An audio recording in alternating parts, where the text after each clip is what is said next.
This is the Detroit Sports Podcast Network. It's Riepma. I went to the Medill School of Journalism. And Faust. Yeah, straight men are my specialty.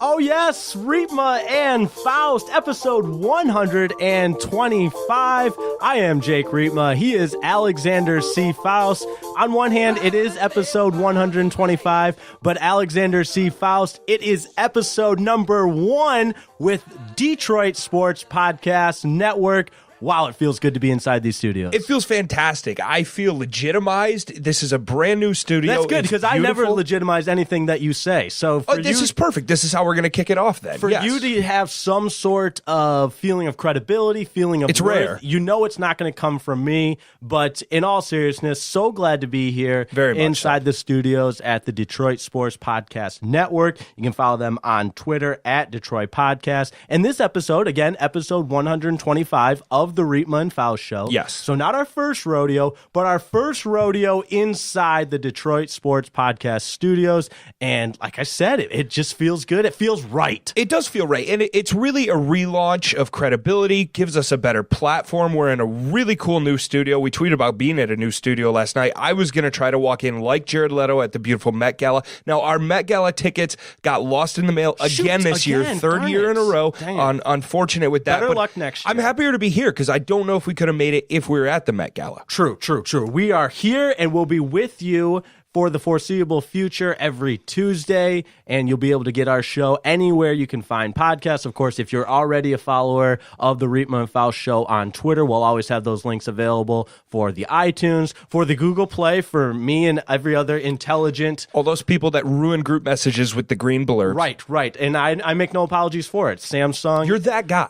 That's fine. Right? I'm that guy for many different reasons. Good, but none bigger than the fact that I have the best cell phone on the market. That's the Samsung Galaxy S10 Plus. But I'm not here to plug that. I am not here to plug that. We're here to talk some sports. We do have a great show lined up for you, the Kentucky Derby. We're going to get into all of that. Faust, you came out on the wrong side of it, so it's a prime opportunity to make fun of you. Which is the best. Right. The best thing about a lot of podcast. fun. We can also make fun of me for my inability to gather or have any idea of what was going on during the Kentucky Derby. Which seems like 90% of people who think they go to the Derby, it's almost like with the Derby, it's, hey, I'm really into horse racing, but I have no idea what's going on. Right. I'm really into horse racing, and I had no idea what was going on. Oh, perfect. So I guess you're that guy. I am in the category perfect. of exactly what you said. But before we do all that, I thought it would be beneficial just, again, if we welcome in a new audience. I was on last week with the two bad hombres. Yes. And great show, by the way. I will say they're both bad hombres. Yes, we've met them both. Great podcasters. So we're really thankful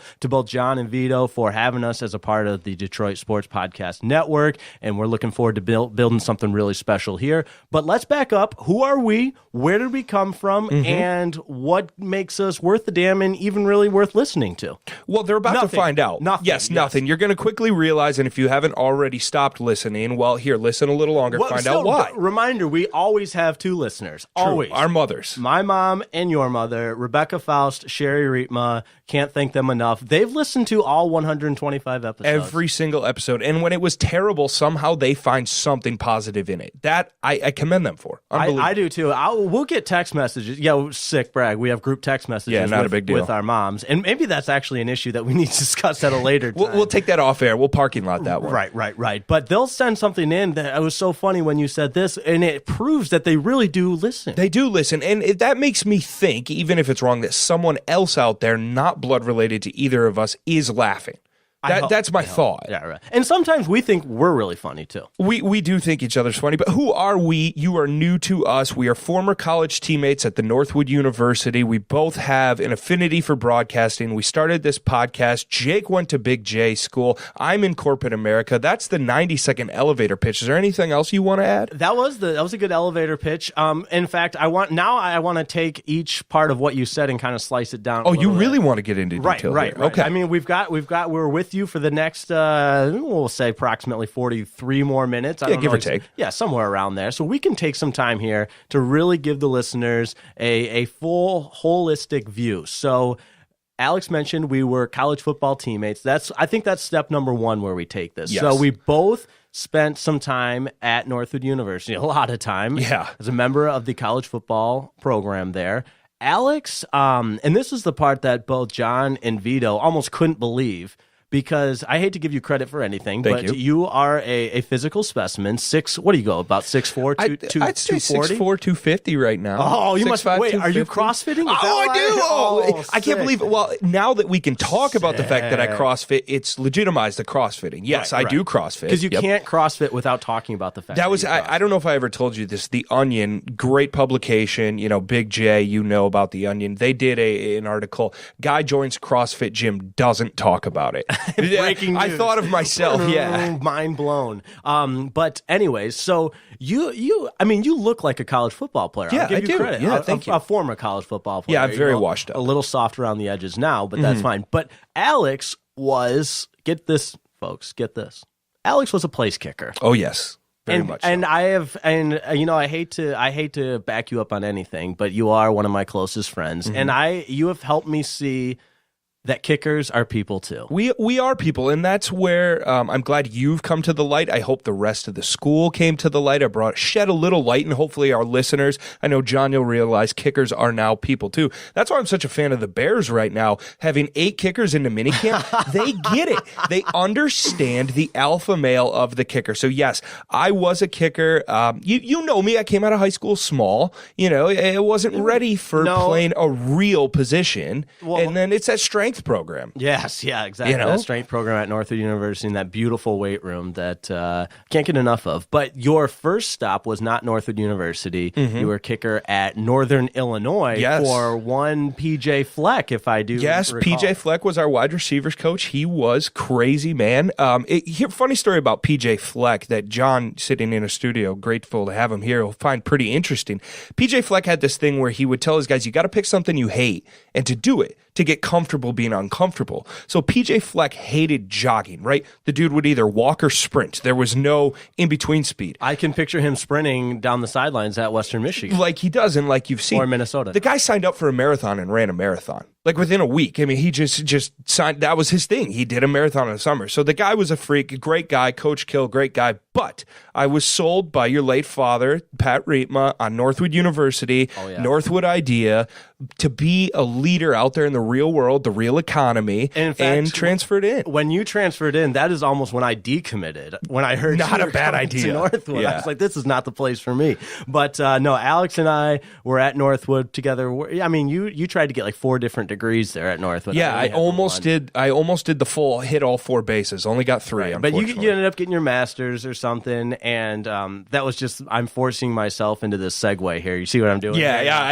And I'm happy about it. Where did I get my master's? Ooh. Oh, maybe a school you've heard of, Northwood. No, Northwestern. No. Northwestern University, the Medill School of Journalism. Spent the last year there in Chicago. Did a little work for the Big Ten Network. And this is the point of the program where everyone gets annoyed of me and hates me, which is fine. And maybe you kind of thrust yourself into the limelight as the more likable co-host. Yeah, and then I'll start talking sports, and that'll quickly go down. Right.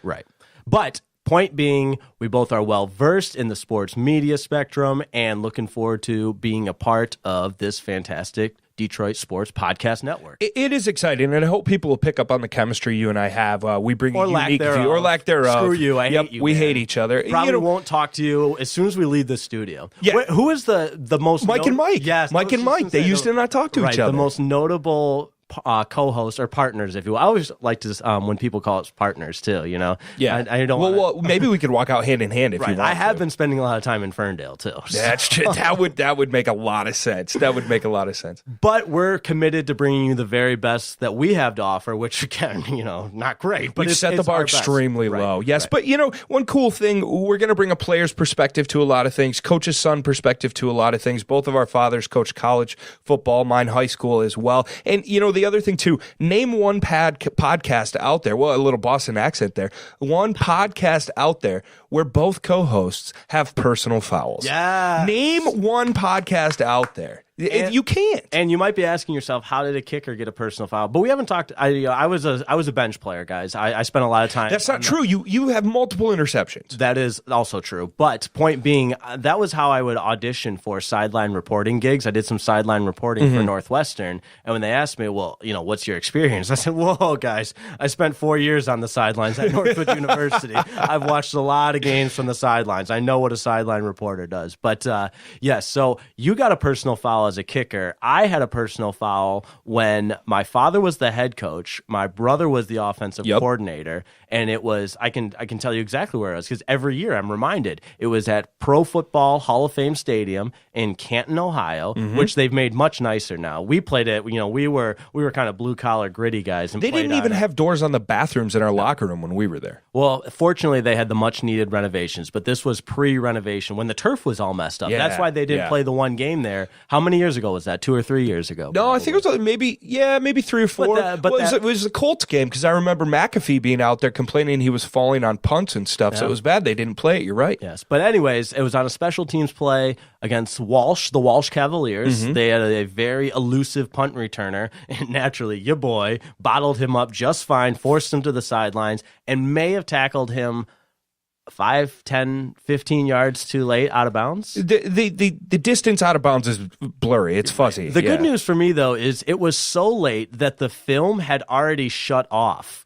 So when you tackled it. So when you're breaking down film and the next day on Sunday we're breaking down film all right, great, here's my personal foul. Here it comes. I've already been yelled at 4 different times for this stupid personal foul. And the film comes up and everybody knows it's coming. Oh yeah. And then the film moves on to the next play because it was so you didn't even get it. So we can't go find footage of it. No, I tweeted out not too long ago, which is a great shameless plug. I'm on Twitter at Jake_Riepma. You're the A Faust Show. Yes. But most importantly, our show Twitter at Riepma Faust Show. Yes. But I tweeted out in the video, same kind of thing. You see me getting ready to make this tackle 10, 15 yards out of bounds, and then the film shuts off. So you can put 2 and 2 together is my point. And there's a few things with that. One, you need credit. Thank you for your service making the tackle. I mean, that's also athletic play. Right. But to finish up on this long, drawn-out story, my father, at the time, he was the head coach. To give you kind of a visual, he's kind of like the Joe Pa up there in the press box, and looking down, and the story goes, or legend has it, he screamed out, "What idiot just got a personal foul?" And my brother, the offensive coordinator, screamed back at the top of his lungs, "That idiot is your son." So did you get on the phone and get yelled at, or was it after the game? No, it was after. That's the worst part because you weren't here. This was I'd already graduated. It was your last year. Senior year. Yeah. So it was a close game. We ended up winning by a touchdown. So in not dramatic fashion by any means, but when you win a close game, there's that good feeling on the field afterwards. And I'm around my teammates, and I see my father, the head coach, making his walk towards me. And you just know. Oh, it's written all over Tractor his face. straight toward you. God bless my father. I love him. I miss him every day. But he did not hide things very well. No. And you never really had to guess what he was thinking, especially in the coaching light. I mean, when he was in coach mode, we called it the death look. So he had the death look just glaring me down. And walked over to me, and let's just say it was a one-way conversation. One of those Pat Riepma one-way conversations. Those are legendary. Right, I did a lot of head bobbing. But that's the long, drawn-out story of the personal foul. I think you just tackled a ref, right? Yeah, I tackled a ref. His fault. He was really slow. I was going out for the extra point after we had a pick six. Your defense got a pick six, Tiffin University. I went out for the extra point. The slow ref was in my way, and, I tackled him to get out of my way. Apparently, he can't touch the ref. Smart. Was that on film? Because you could send that into the defensive coordinator and maybe try and become a backup. Very much so. That was on film, and I remember our special teams coach, Coach Arnold, looking at me and going, "This isn't going to get declined. You're kicking off from the 15." And that's all one-way conversation. Your fault. You're kicking off from the 15. Right. Well, we are going to, I promise you, we are going to talk more on the Riepma and Faust show besides our glory or lack thereof glory days in college. Let's get right into it. Now we're talking Kentucky Derby. It was mayhem over the weekend. Something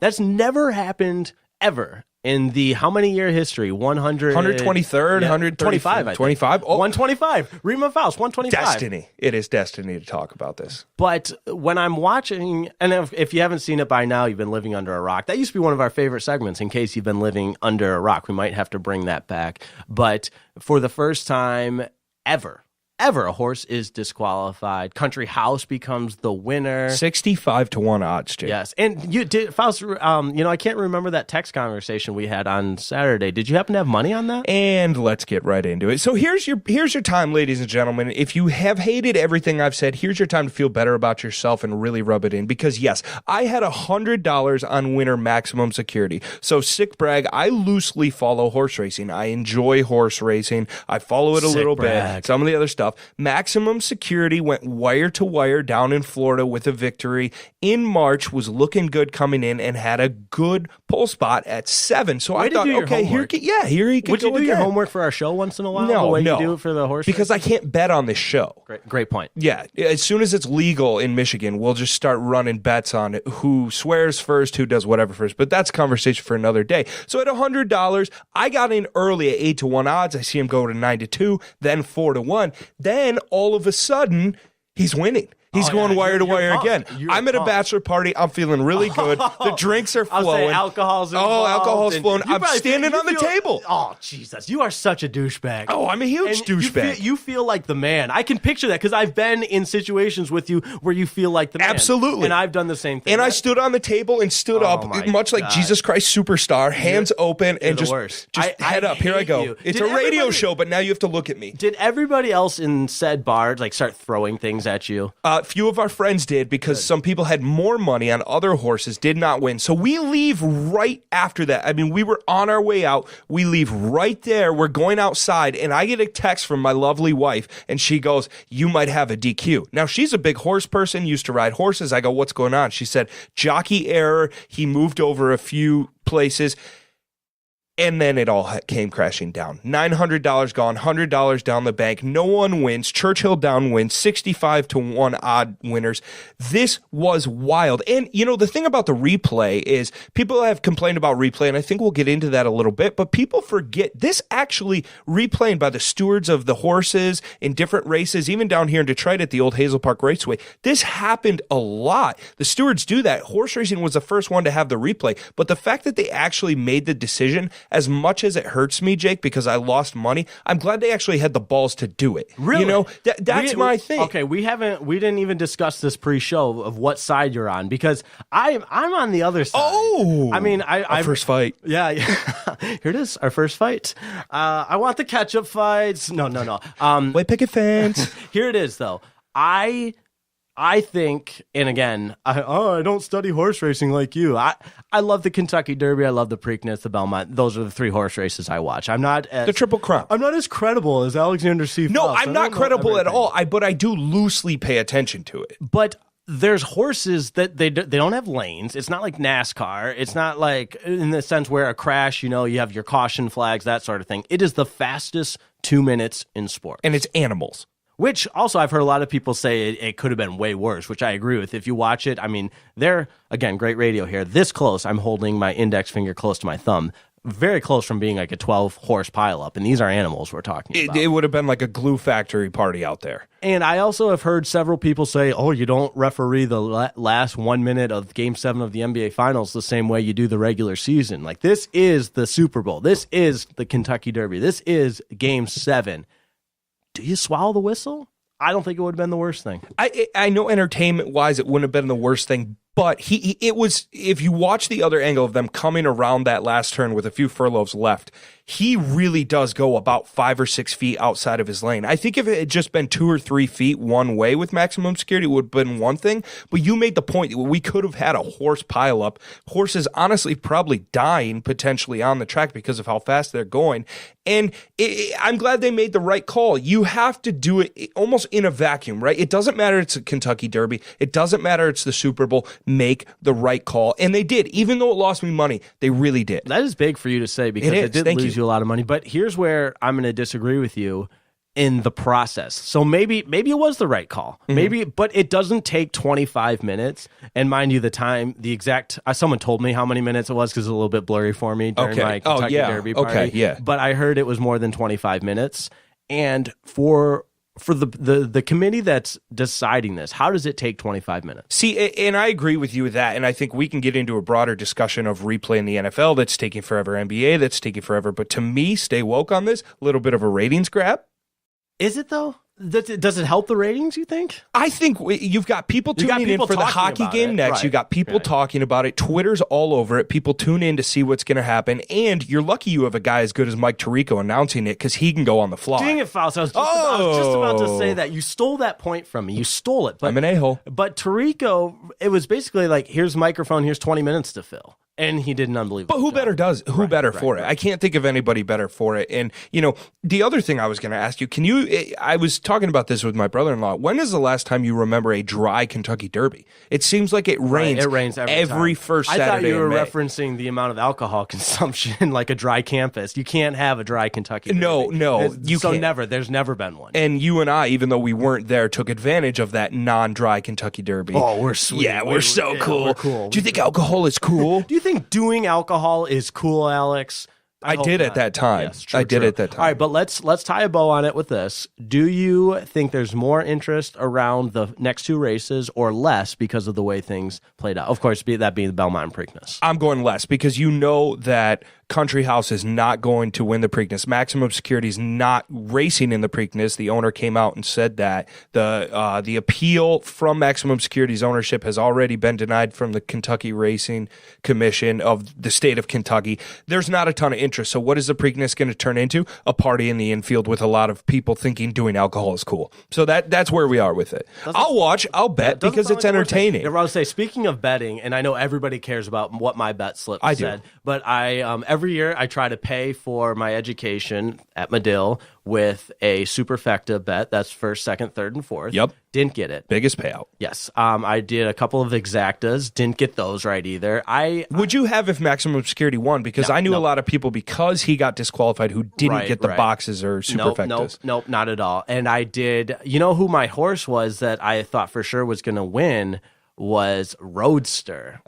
Trained by Bob Baffert, University of Arizona alum. Right. And good friend of the show, David Atkinson, who maybe we'll get on one of these times. He and I just, for whatever reason, just enjoy Googling pictures of Bob Baffert and scrolling through that. Just some of the best white hair you will ever see. His hair's awesome. And the other thing... So that's why I went with Roadster. As well, and that's why you should go with Roadster. One thing with the broadcast... You shouldn't. He didn't win.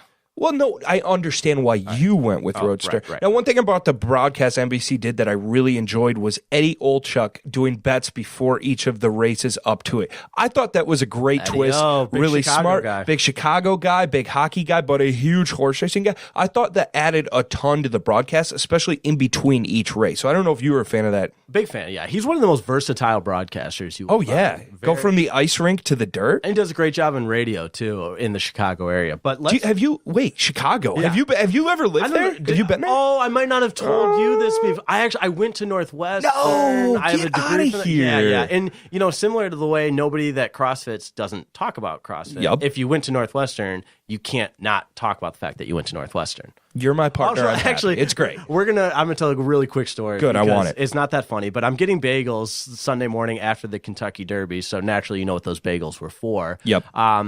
Needed a lot of carbs, but there's a woman that's serving us bagels with just immaculate, beautiful purple Northwestern sweatshirt on in St. Clair Shores, Michigan. Right. Yeah. What are the chances? So obviously the St. Clair Shores Northwestern pipeline isn't as filled as it used to be. But obviously she has a connection to Northwestern, right? Mm-hmm. So she was pretty busy. So I had gotten my bagel, so I had to wait around for this girl to ask her, the classic, oh, did you go to Northwestern? Oh, yeah. So I'm all excited. And you know how I've got a big smile on my face. Oh, did you go to Northwestern? Had no idea she was wearing a Northwestern sweatshirt. No. She go, no, why? And I kind of froze. I was rattled naturally. And I kind of looked with the people I was with, like, you're wearing a Northwestern sweatshirt. Right. And she looks down, like realizing, okay, I'm wearing a Northwestern sweatshirt. The next line, just a dagger to my heart.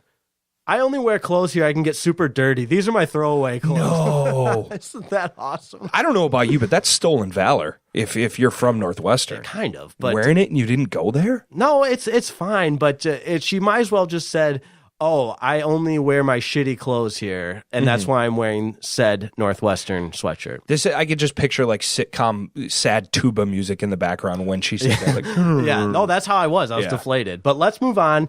It's the Riepma Faust Show, episode 125 here on the Detroit Sports Podcast Network, episode number 1. Follow the show at Riepma and Faust on Twitter. That's where Twitter's kind of our headquarters, if you will. Of course, we do the Instagram, we do the Facebook, but folks, it's 2019. We have faces for radio, so keeping our faces off Instagram is probably smart. True, but we are, I think we have to take that you're obligated to take a photo inside these sweet studios because these studios are sick. Yeah, they are sick. Well, and remember, it's much better than and all due respect to you never forget where you came from. No. Never forget where you came from. I love my aunt and uncle so much. That's whose basement we started this out of in Rochester Hills, Michigan. We had some great interviews there. Great interviews, hanging a blanket from the ceiling so we could help our sound.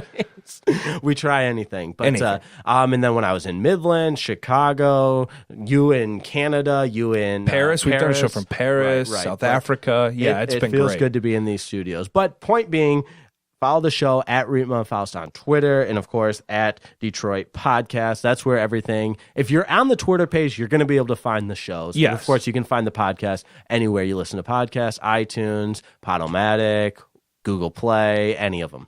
Radio.com. No, we'll get there eventually. No, but you're right. Start at Detroit Podcast. That's kind of the hub, the network. You can branch off from there. You'll find our individual Twitters, which are pretty entertaining too. Tell us how much you hate us. That's really what we like to hear. Foul feedback. That's my favorite. Exactly. That is my apps. And if you follow me on Instagram, that's all we get at 97.1 The Ticket. Nobody has said a good thing about the content that's going over the airwaves, which is strange because we have a lot of people listening to bad content. Doesn't make any sense. Keep tuning in. All right, Detroit Tigers. I love the Tigers. Faust, you are a Tigers fan, but this is, again, if you're listening to the show for the first time, you're going to realize this about us. We're both very rational fans, which you don't get very often. However, there are certain franchises that all rationale goes out the window. Yep. And for me, it's the Tigers. For you, it's the Tennessee Titans. Yep. Probably you've got some random fanhood alliances. But I'm pretty rational with everything. The Titans, I'm not rational. No. Arizona Coyotes, baby. Yeah. Diamondbacks, you're a fan of. New York Knicks. But that's not important. Yeah. So we're talking Tigers here. Miguel Cabrera. Oh, boy. My all-time favorite player, too. And you have some really cool jerseys. Yeah, sweet. You do. You look good in them, too. Thank you. I appreciate you saying that. But I was there Friday night. Okay. And I think he had a 3-hit game Friday night. And Saturday, of course, they lost big to Kansas City, had the walk-off winner Sunday. And the story is, the story shouldn't be, no, he took 2 out of 3 from Kansas City. Kansas City's arguably one of the worst teams in Major League Baseball. We're nearing that 500 mark. Buy or sell at the deadline. No, here's the story. Miguel Cabrera's comments, and I don't remember exactly where it was first reported. I believe in the Free Press. Yes, Freep.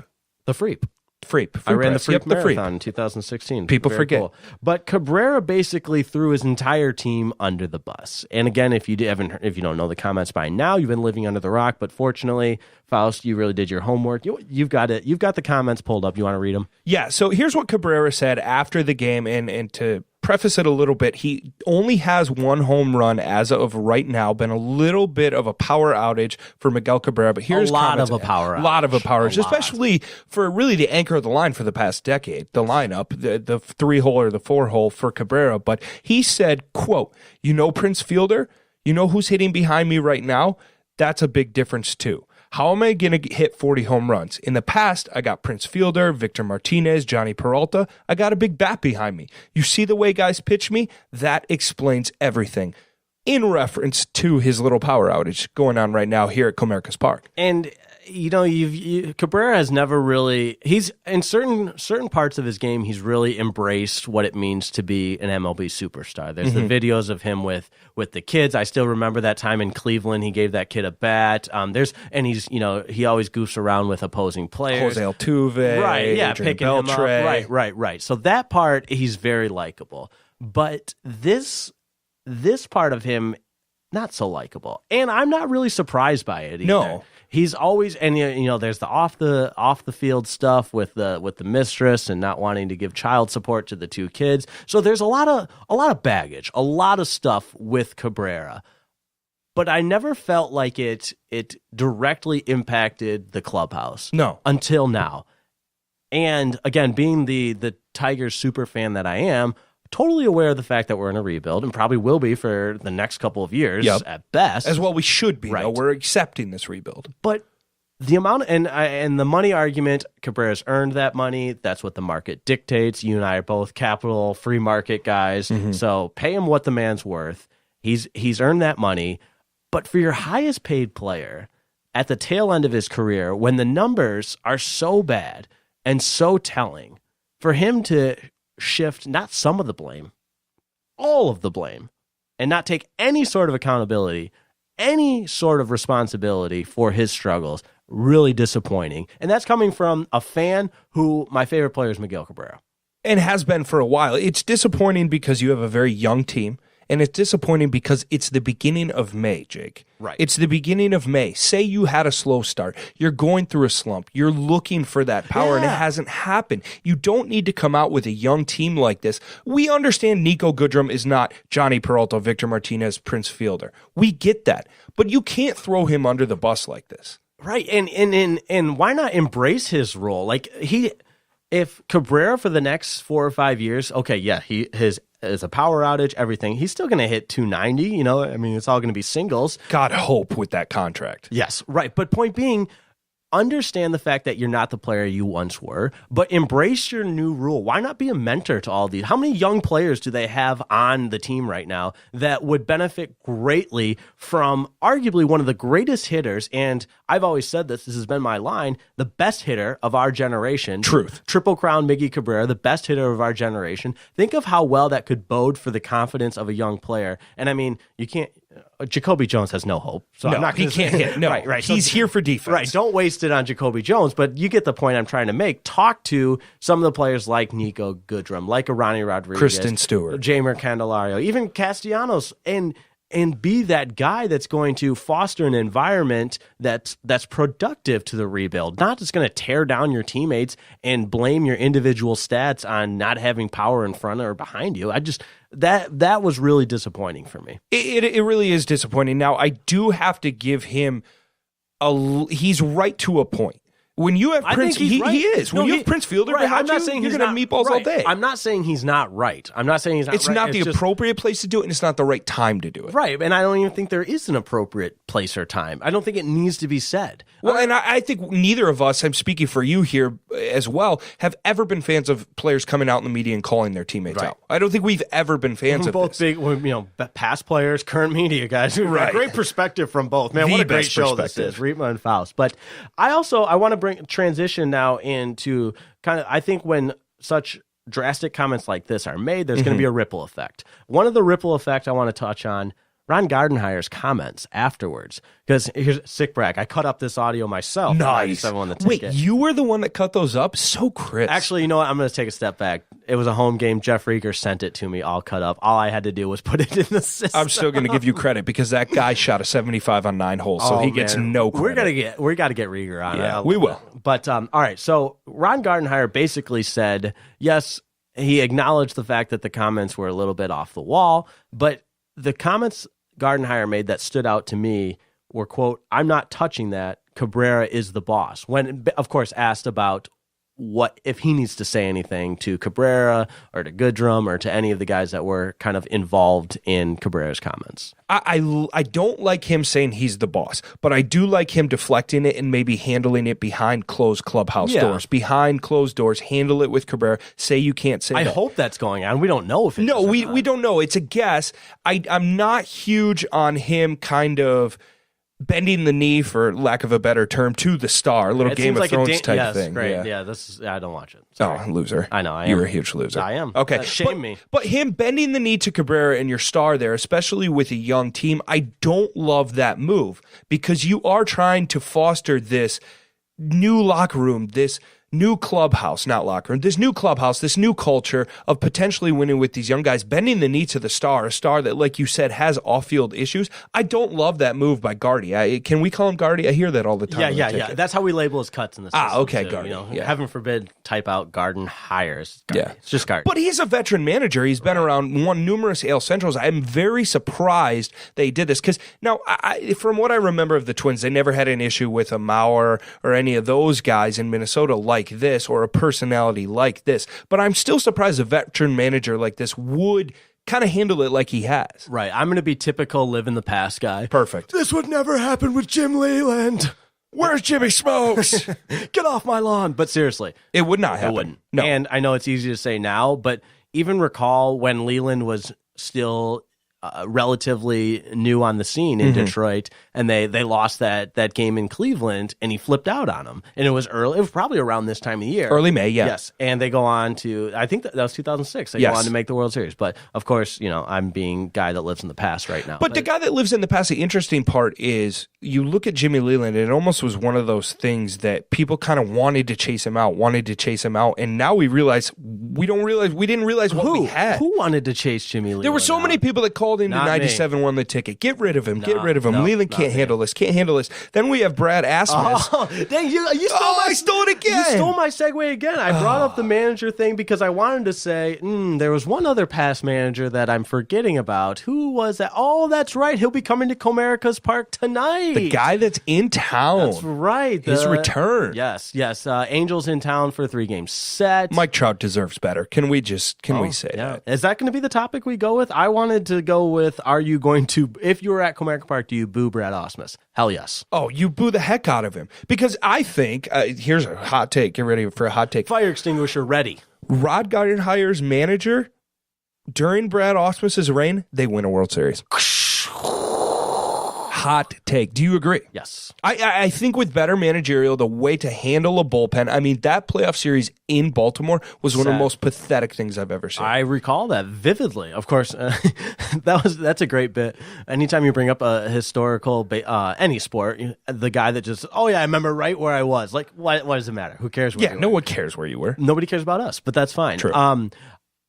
It's a bold claim to say if Gardenhire was, then it's all hypothetical, but that's what this is. That's what this industry is. Let's just talk about all kinds of crazy things and have no proof to back it up. But I agree with you. I do think the Tigers win a World Series. And it's still, we talk about it all the time. It's the Tigers 2012 team has got to be the best team to never win a World Series. Easily the best team. And they were so talented over that decade. So Brad Ausmus, I can't believe he got another job. I can't believe he got another job in Los Angeles with the Angels, with Mike Trout, the best player. Do I boo him? You're going to boo him. I don't even think he deserves my energy of booing him. That is one thing. No. I don't want to waste my energy booing him because that's how much I can't stand him. Oh man, see, in the booing discussion is always funny because I think it always gets brought up. Do you boo your home team? I'm from the stance that every single boo should be treated independently as its own scenario. There are some cases that warrant booing your home fans or your home players, your home managers, whatever it may be. Players booing the fans, that'd be electric. I would love that. Just turn it around. I would. In some of my favorite moments were when we would get booed, like coming out of the tunnel at like Grand Valley or Saginaw Valley. People are booing you. Like it made me feel so cool. You feel great. Like I'm getting booed. Like you're investing your energy to boo me. And that's why I won't boo Ausmus. That exact thing. Your energy. No. But see, sometimes it just feels so satisfying to be that idiot in the fans that's just so as loud as they can. I'm not going to do this in the mic, so it'll be too loud. Yeah. But you've seen me at games. If I like, you're a good booer. I am. I give it my all. I'll tell you exactly. The last time I gave a good boo was Pistons regular season game.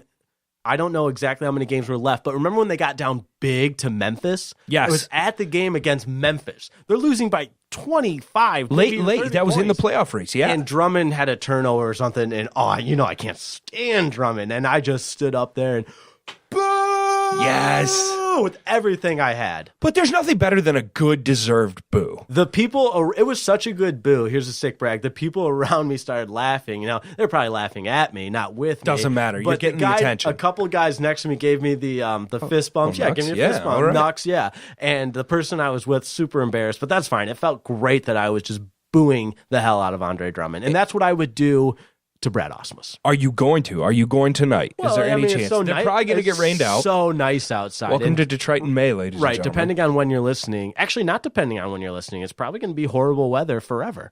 It really seems like it. It seems like for sure until we do our next show. Yeah, we got a week for our next show. But, Ausmus back in town, Mike Trout, Tigers. The one thing I will say, let's wrap it up a little bit here with the Tigers and Cabrera comments. Did I expect them to be at 500? No. Did I expect the Boston Red Sox to be at 500? No.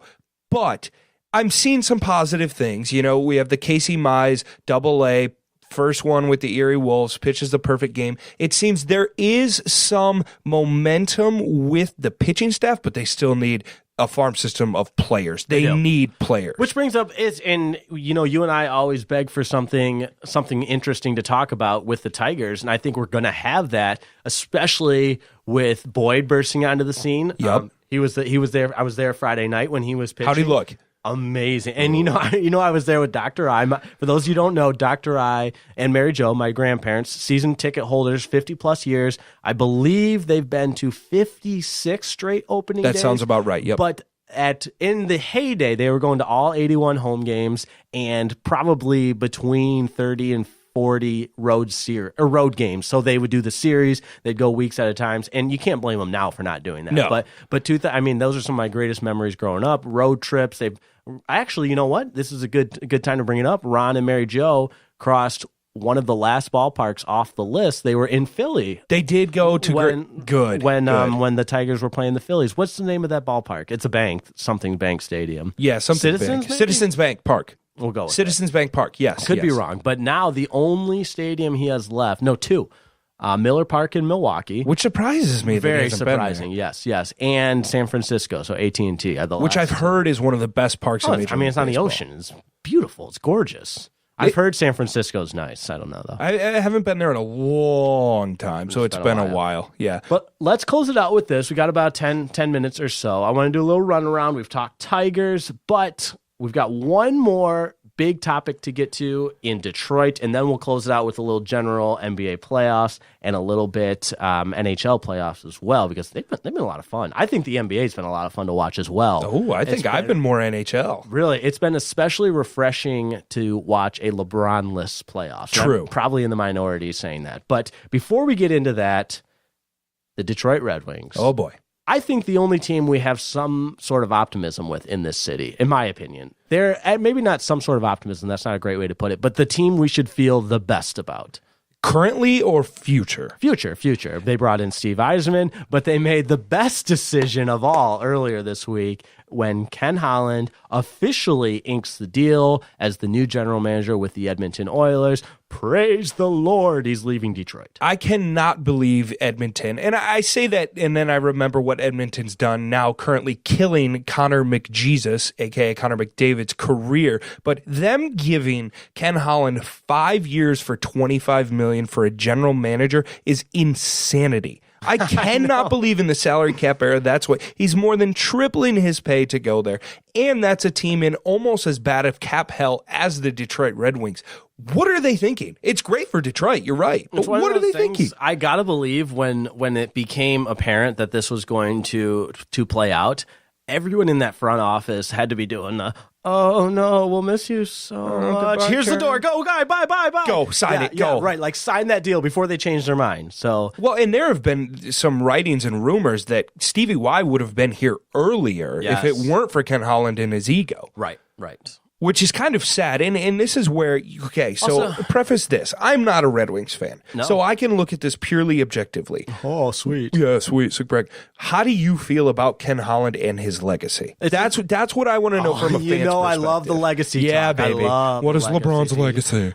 How do you define legacy? No, here's what I think about Ken Holland's legacy while we're on the topic of legacy talk. If you had the over-under for legacy, it's at 7.5, so we're getting close. But Ken Holland's legacy, chalk it up, is very similar to Joe Dumars. Oh. And I think a lot of people have been making that comparison, but here's where I think it's different. I think Ken Holland, because from 97 until, I guess we can say until 2008, was so good that there's enough there that if you want to take the live in the past, romanticize about the past, feel good about the past, there's enough substance there to do so. And I can't blame you for that, because the Red Wings in that era were an iconic franchise to the point where a couple of bad decisions and a couple of bad years of, you said cap hell, whatever it may be, misery, missing the playoffs, driving the franchise into the ground. There's enough there with Holland at the beginning where you can kind of pick and choose which side you want to be on. Well, I'll give you this. They had success, but it was in the It wasn't because of Ken Holland. It was. I knew that's what you were going to say. It's the non-salary He's still the general manager, though. Okay, and but I'm not backing him, but he's still the general manager. But if you're signing Brett Hull, to be your third line defenseman. This cup of water right here, I'm showing you a cup of water, could have done what Ken Holland did. Dominik Hasek wanted to trade of Buffalo. He would only go to Detroit. But you can't pick it. You can't cherry pick. Oh, I'm going to blame this guy. I absolutely can. No, I'm going to cherry pick. Okay, anyone could have done it, but he's still the guy that did it, and there's still banners hanging from. I'm not. He gets credit because he was there for it, but to say that he made this difference and was so good is a total load of shit, and I hate that people in this town will do that. The general manager is still the focal point of success and failures, and because there was success, he has to be given the credit where credit is due. So do you give the Yankees general manager credit for all those World Series titles? Apples and oranges comparison. Not apples and oranges. No salary cap. Brett Hull is your third line defensive lineman. Dallas Drake comes in. Now, where I will give him credit, he made a few good moves during that. The trade for Robert Lang was a great trade. But still, this idea that Ken Holland is this godsend general manager. No, I'm not saying that. I'm not saying you said it, but generally in this city, then when you have restrictions put on you where it's actually fair in a salary cap and you drive your franchise straight into the ground with some of the worst signings I've seen. And then he goes to Edmonton.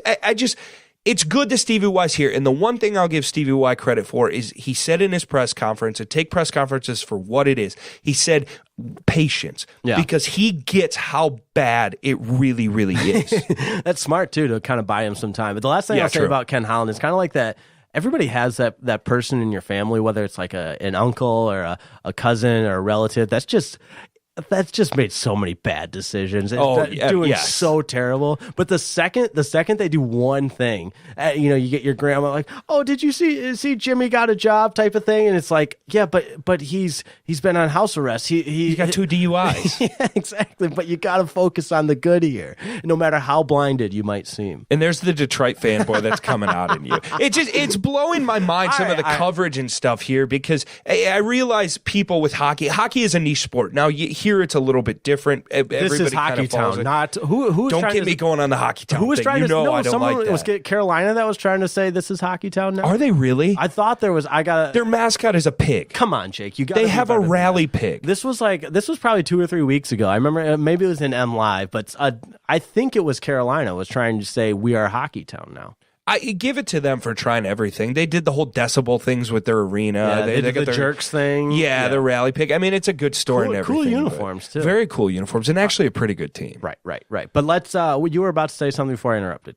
And if you forgot it, that's fine. Well, I completely forgot, but you said Joe Dumars earlier, and I want your answer. Worse when they left, Joe Dumars or Ken Holland, in your opinion? Now, not how they're handling it, because Joe Dumars, to me, seems still salty, and people are salty towards him. He won't show up to anything, But him winning a championship in the NBA the way it is, that 2004 NBA, is way more impressive to me than any of the cups Ken Holland had.